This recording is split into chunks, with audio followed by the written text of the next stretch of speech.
So good evening, everyone. Welcome to City Lit Books. We're thrilled to be hosting you all tonight. We have fantastic authors. For those of you who don't know, we're an independent bookstore here in Logan Square. We've been open just 2 years and have kind of grown with incredible community support, and certainly appreciate all of your support here tonight. So with that, I don't know who we're tuning. All right. All right, well, welcome. This whole reading started out not too long ago. Brandon Tietz hit us up and he said he was putting together something in Chicago, and he was looking for the guys to introduce everybody. So we basically responded to his message and said, like, this is as low, responsibility as possible, right? And we said, yeah, and we're like, yeah, we're in. So we are the co-host of the book podcast, and I think Livius will tell you a little bit about that. Award-winning book podcast. Thank you, Brandon, for noticing. Yeah, we've been doing Booked for 3 years now, 18 episodes. Rob does all the hard work. I just have to show up once a week. So we do book reviews, author interviews, general commentary on writing and reading and everything else. Richard, pay attention. I'm sorry. I was just talking about you guys. So, we will scold the audience. Yeah, exactly. So, any rate, we've been doing that for a while, and that's how we got to know Brandon. And there's Kevin Lindhelmick up front, Richard Thomas, and we get to know lots and lots of people doing this. So it's an honor to be asked to do this, and it's an honor to do it here in such a fine bookstore. Usually, we're welcome at bars, brothels, people's Places homes occasionally, yeah, but not in nice neighborhoods.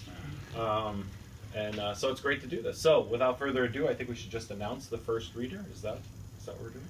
Well, just a little bit about the format. So we have 4 readers tonight. We're going to do 2, and then we're going to do a little break, give you time to buy books, put some money into this fine establishment, and then we're going to come back and do 2 more. And we're trying to get Richard Thomas out of the way as quickly as possible. So, but he's not going to start out the evening. To start things out is going to be Jack Gems. And we have a little bit of bio that Livius is going to read for you. That's right. Jack Gems' collection of stories, A Different Bet Every Time, is newly out from Dzank Books. Her novel, My Only Wife, was named a finalist for the 2013 Penn Robert W. Bingham Prize for Debut Fiction and winner of the Paula Anderson Book Award. She is also the author of a chapbook of stories, These Strangers She'd Invite In. Sorry, my printer is not working really well this morning. From Grain Ghost Press. She is the poetry editor at Decomp and web nonfiction editor for Hobart. Everybody, let's welcome Jack. Thank you. So glad to be here with you all.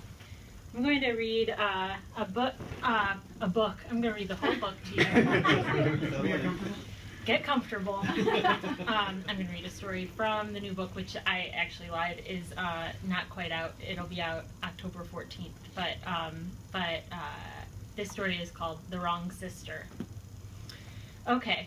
Say the reason you're stuck here in limbo is totally unclear to you. Say you were a woman who cared about little but treated others basically well. Say you had a twin who was married to a doctor, but because you were so ambivalent, you never agreed to partner up, never liked anyone enough to commit or even give someone a real chance to ever approach the situation where you might have to explain these feelings to another human being because you've joined to have and to hold in sickness and in blah, blah, blah. But every once in a while, because it seems harmless, and because sometimes your sister needs a break, and because you gave up on that theater degree long ago but missed the thrill of lying, of being genuinely dishonest, let's say every year or 2 you relieve your sister, and unbeknownst to her husband, you replace her for a week or 2 tops. Your sister's husband is the most crass and unpolished doctor you've ever met. He's a rube with a medical degree. You don't even recall the branch of medicine, so uninvolved and detached are your interactions, even when you're pretending to be his wife. Somehow this man is actually a really good doctor, top of his field, full of expertise. You live in a big city, in a small neighborhood, when you're playing his wifey. When you're you live on the other side of town. No one really knows you. The grocery store clerk might recognize you if you smiled at her once in a while, but as earlier stated, you're a bit heartless, so you haven't. Most people who see you assume you're your sister on a bad day. Let's say your sister comes to you and tells you her husband's really in a mood lately, and though she still loves him, to be around him right now is to tear her hair out. Please, she says, be me. You shrug, agree to it. Let her know what's going on at work, switch cell phones, squeeze into those pointy-toed shoes she thinks are chic, erase yourself into her, drive in her car to her house and get ready for a week off. Cook some lobsters for dinner, listen to their screams without interest, smile at the rooftop garden, at her husband's color-coded tie rack, at that godforsaken dog confined to the laundry room. When her husband gets home, you know what she means immediately. He's acting up. His eyes clock around, avoiding your face, landing on it every quarter hour and ticking away. His facial hair seems mangy and patchy, like he's been letting the razor slide around willy-nilly. He unloads groceries, and you're surprised he's done shopping. And you're surprised he's done the shopping. This doesn't seem like him, but when you see that it's nothing to be floored by, 10 pounds of center-cut ribeye, 200 massive garbage bags, straws, beef jerky, a box of donuts, you look at him, and in your best impersonation of your sister, you say, "What the hell is all this?" He grabs the bundle of zip ties from you and replies curtly that it's stuff he needed from the store that you, your sister, had not gotten for him. You pluck the lobster from the warmer and say, "Dinner, mon cher, is served." He plops himself down, and before you have properly buttered your meal, he's inhaled his and is heading towards the garage. You're welcome, you call, and his response is an insouciant "fuck you." You know what's going to happen before it does, and you don't do anything to stop it. He's down in the garage with his supplies, defining the margins of his sanity. He's making illegible decisions and convincing himself he'll decipher the handwriting later. Here's your sister's husband, your husband, for the sake of the rest of the story, and he's planning her demise, your demise, accordingly. And you know it'll be complicated for your sister when all of this unravels, but there are no children involved, so you say, "What the hell?" You wonder about your sister's blaming herself, but figure she'd rather feel guilty than dead. You, however, are ambivalent. Here's what will happen. Your husband will come upstairs and apologize. He'll ask if you want to go get a drink. He's had a wretched week. You'll say, "Where?" He'll say, "How about we just head around the corner to Ray's?" You'll say, "Sure," and head for the garage. He'll rush after you, pull your arm, suggest you just walk. The car's been acting funny. You can imagine what he's got laid out in preparation in the garage already. Trash bags, cutting tools. If he's smart, some lye.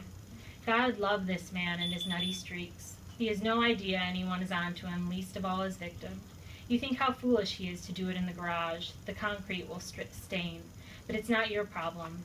You think of calling your sister and saying something cryptic that might ease her guilt after the fact, but decide it might be too fishy. You want her free and clear of this nut job ASAP. Birds glide beneath your skin. For a moment you think, who's the nut now? You're convinced this joker is going to kill you tonight. What? Suddenly you're clairvoyant? But you know too well. He has that calm about him, where he's sure of himself and he doesn't need to do any convincing. He just needs to let the story unravel. The birds keep chirping, but you're still convinced you cannot get gone enough. He's sure this will solve all his problems, but you know this gesture will be read like a wasteland. It doesn't matter what's been or what will be. Tenses have been paved over. Say you walk to Ray's. You sneak to the bathroom. You examine your face in the mirror. You're pretty sure you don't believe in an afterlife, but in the event there is such a thing, who knows if you'll be able to see anything, much less your own face. You look at the blue flame-tinted circles beneath your eyes. You think of all the deaths you've avoided, the canoe trip in the storm, the mugging, that time your appendix jammed itself huge into the rest of you, all incongruous warnings for the decision you're making right now. You look a little longer.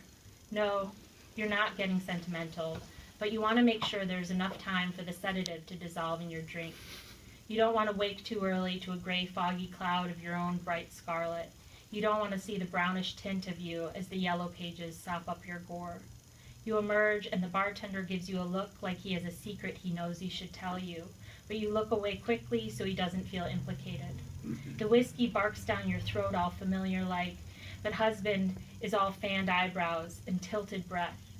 You gulp the drink down and smile at husband and bring his hand to your mouth for a kiss.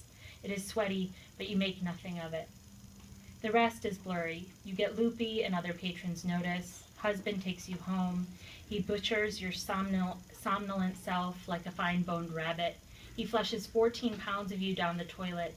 He files a missing persons report, and your sister grows confused. They never find the rest of you. Stories start coming out around the neighborhood. Large purchases of rubber gloves, trash bags, knives, and saws. A regular at Ray's says he saw the two of you there and tells how you'd gotten wiped out with one glass of whiskey. Husband's office reports missing quantities of sedation samples. The police find the wad of your muscle and fat in the septic tank, but your husband's lawyer argues a person could survive the loss of this much flesh. He charms the grand jury into thinking the evidence is inconclusive. Turns out it doesn't matter if people recognize you buying the damning supplies. Husband remains a practicing physician in the free world.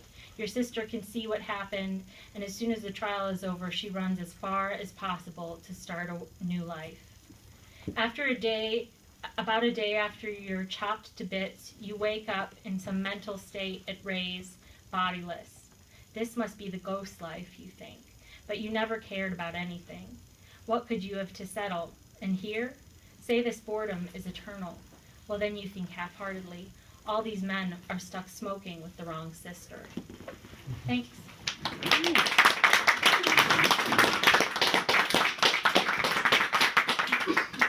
That was a nice little happy start to the reading. Thank you very much. That was Jack Gems, whose book will be coming out apparently in October. Or it was a very cleverly disguised twin sister. We're not really sure.